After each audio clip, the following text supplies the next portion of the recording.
This is Catholic Daily Reflections for Saturday of the second week of Lent.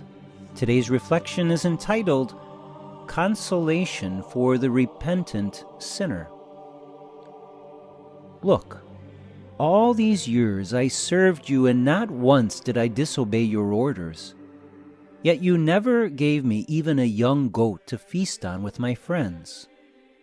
But when your son returns, who swallowed up your property with prostitutes, for him you slaughter the fatted calf. This was the reaction of the faithful son in the parable of the prodigal son. Recall that after squandering his inheritance, the prodigal son returns home humiliated and poor, asking his father if he will take him back and treat him as if he were a hired hand. But the father surprises him and throws a huge party for the son to celebrate his return. But the father's other son, the one who remained with him throughout the years, would not join in the celebration. Was it fair that the father killed the fatted calf and threw this large party to celebrate his wayward son's return? Was it fair that the same father apparently never even gave his faithful son a young goat to feast on with his friends? The answer is that this is the wrong question. It's easy for us to live in such a way that we always want things to be fair.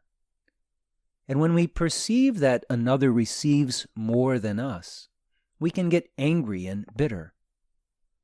But asking whether or not this is fair is not the right question. When it comes to the mercy of God, God's generosity and goodness far exceeds what is perceived as fair. And if we are to share in the abundant mercy of God, we too must learn to rejoice in His superabundant mercy. In this story, the act of mercy given to his wayward son was exactly what that son needed. He needed to know that no matter what he had done in the past, his father loved him and rejoiced in his return. Therefore, this son needed an abundance of mercy, partly to reassure him of his father's love. He needed this extra consolation so as to become convinced that he made the right choice in returning. The other son, the one who had remained faithful throughout the years, was not treated unfairly. Rather, his discontent came from the fact that he himself lacked the same abundant mercy present in the heart of his father. He failed to love his brother to the same extent, and therefore failed to see the need to offer this consolation to his brother as a way of helping him understand he was forgiven and welcomed back. Mercy is very demanding and far exceeds what we may at first perceive as rational and just. But if we desire to receive mercy in abundance, we must be ready and willing to offer it to those who need it the most. Reflect today upon how merciful and generous you are willing to be, especially toward those who do not appear to deserve it. Remind yourself that the life of grace is not about being fair.